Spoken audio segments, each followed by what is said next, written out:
I was in my office in the West Wing working with my speechwriter when my secretary called in to report that a plane had struck the World Trade Center in New York. We turned on the television, and this was after the first plane had gone in, but before anything else had happened. And immediate reaction was to think, how is this possible? This is a really weird accident. Perfectly clear weather. There was no way to account for it. And then as we watched, we saw the second plane.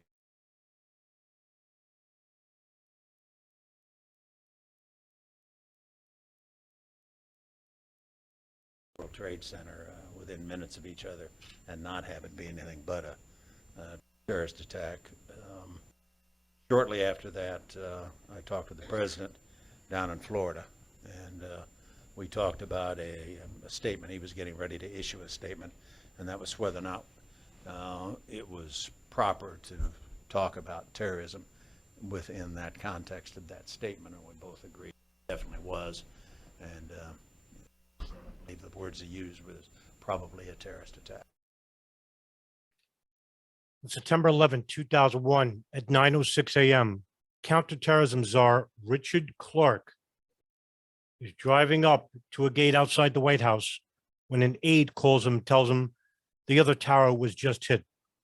He responded, "Well, now we know who we are dealing with. I want the highest level person in Washington from each agency on screen now, especially the FAA." Clarke had already ordered this aide to set up a secure video conference about 5 minutes earlier.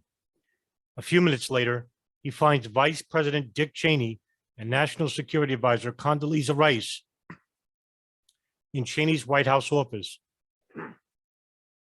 Cheney tells Clarke it's an Al-Qaeda attack, and they like simultaneous attacks.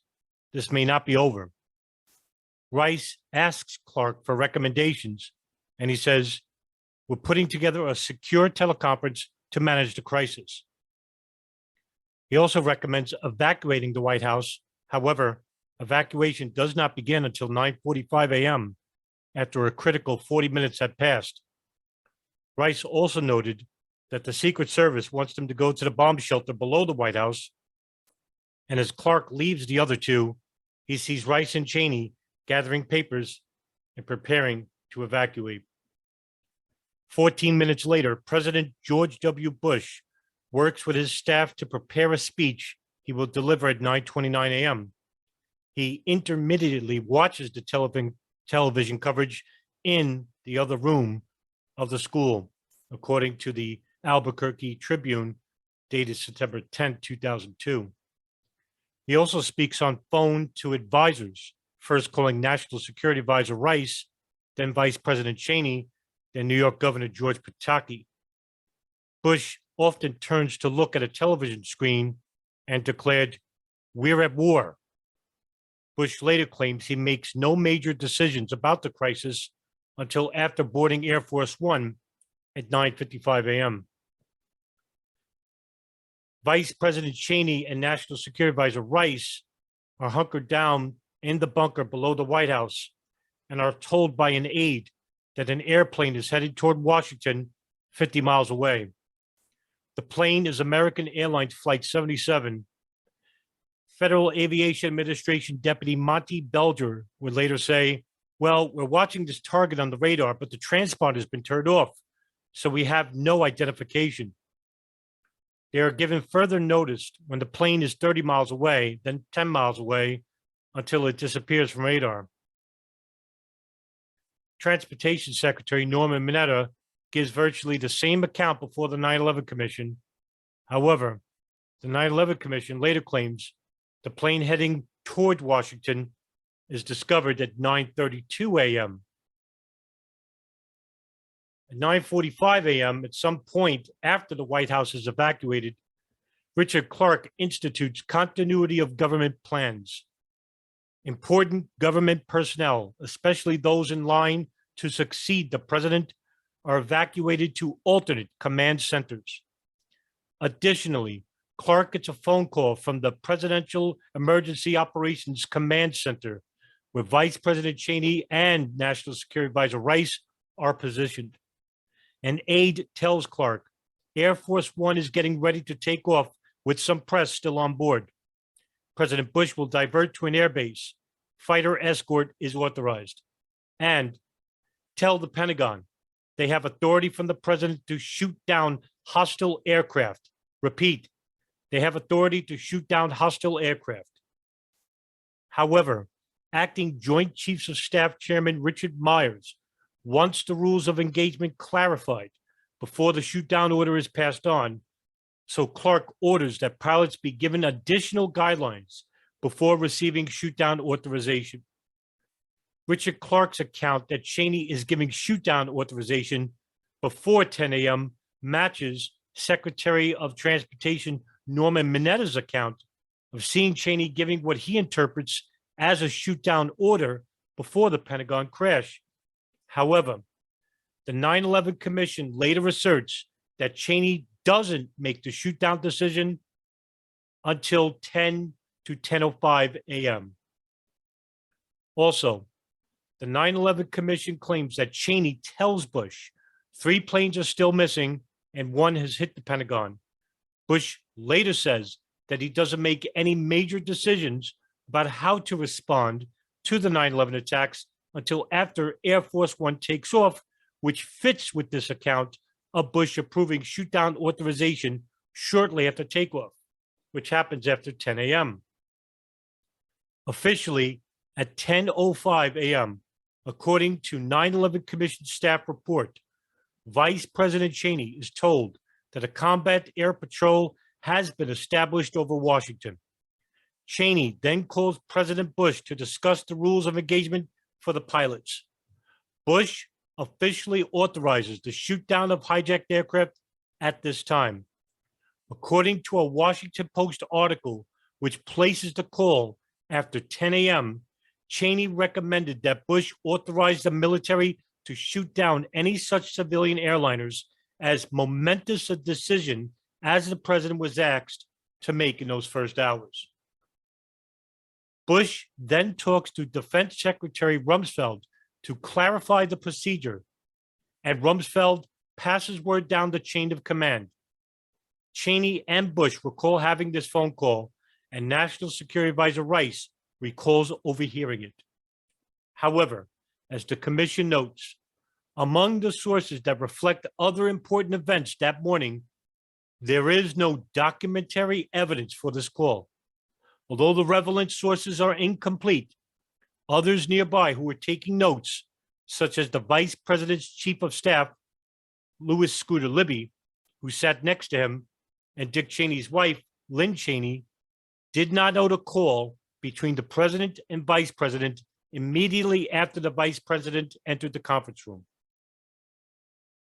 The commission also apparently concludes that no evidence exists to support the claim that Bush and Rumsfeld talked about such procedures at this time. Commission Chairman Thomas Keene would later say the phone logs don't exist because they evidently got so fouled up in communications that the phone logs have nothing. So that's the evidence we have. Commission Vice Chairman Lee Hamilton says of the shoot down order, well, I'm not sure it was carried out. Newsweek would report that it has learned that some on the commission staff were, in fact, highly skeptical of the vice president's account and made their views clearer in an earlier draft of their staff report. According to one knowledgeable source, some staffers flat out didn't believe the call ever took place.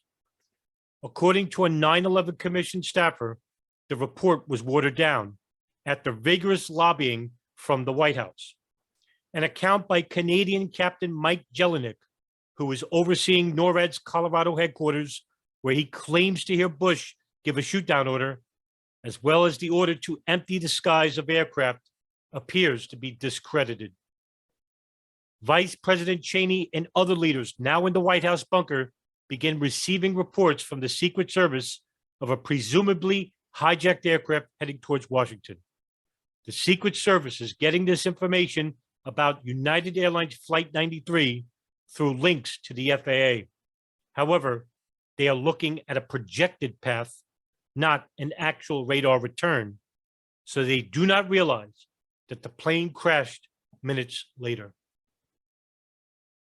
Vice President Cheney reportedly calls President Bush and tells him of a threat to Air Force One and that it will take 40 to 90 minutes to get a protective fighter escort in place. However, many doubt the existence of this threat. For instance, Representative Martin Meehan says, "I don't buy the notion Air Force One was a target. That's just PR. That's just spin." The Washington Times, dated October 8, 2002, will also later account that an accountant called the threat completely untrue and says Cheney probably made the story up. A well-informed anonymous Washington official would go on to say, it did two things for Cheney. It reinforced his argument that the president should stay out of town, and it gave George W. Bush an excellent reason for doing so. The reminder that in the continuity of government, the military chain of command goes from the president to the vice president to the military defense director and NORAD. In terms of a shoot-down order, without Bush's authorization, without Rumsfeld authorization, or NORAD, Cheney, by law, is not allowed to give a shoot-down order without the proper military chain of command, which is the president, the secretary of defense, and NORAD. Vice President Cheney has no legal avenue to order a shoot-down, according to the military chain of command rules.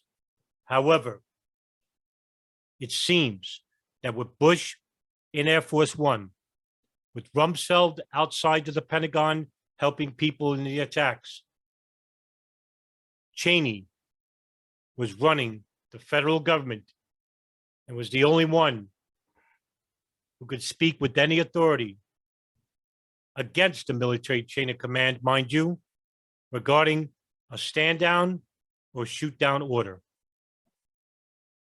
These are the questions we must ask ourselves.